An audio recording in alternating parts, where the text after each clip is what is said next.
就让我们一起加入客家风情，大家来讲客家吧。Taiwan's Hakka people are masters of food preservation. In fact, dried and pickled Hakka dishes are the most distinct of all their cuisine. Perhaps the most iconic of Hakka preserved foods is the treatment of leaf mustard. This one vegetable can be turned into 3 different traditional dishes, depending on how much processing is done, and is often seen at weddings, funerals, and celebrations. The Hakka practice of saving leftover food for the future is symbolic of their values of practicality and hard work. Hey, what up, everyone? It's time to talk about Hakka on ICRT. Hello， 大家好，我係阿邊個 Leo。Hello， 你好，大家好，我係 Joseph Lin。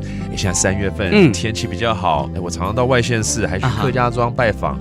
然后看到人家庭院可能会拿一些不知道是蔬菜还是水果拿出来晒。萝卜、萝卜嘞。有可能，对。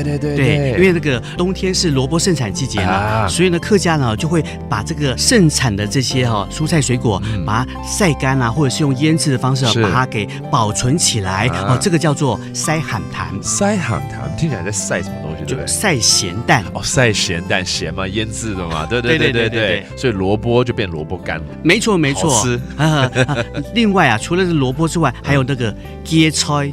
芥菜，对，是客家人非常重要的一道菜啦。没错，客家人非常重视芥菜对，所以呢，有所谓的芥菜3部曲就用芥菜透过这个晒干还有腌制的方式呢，做出3种不同的食材OK， 像这个酸菜没错，鹹菜，福菜，朴菜，对，然后一个梅干菜，鹹菜乾。梅干菜也是这种方式做出来的，是，对，所以真的是3部曲，不一样的味道，对，让你的料理更丰富了。没错，所以客家的名菜这4文4炒，西文西炒里面呢，就有用到这个酸菜还有用到这个笋干你看这个菜色是不是就很特别了？很棒。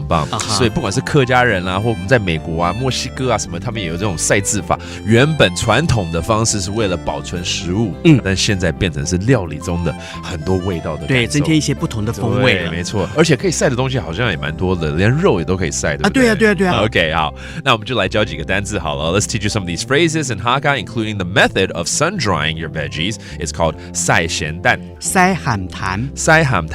And then the mustard leaf, very popular, 芥菜。And finally also the turnip, 萝卜。萝卜。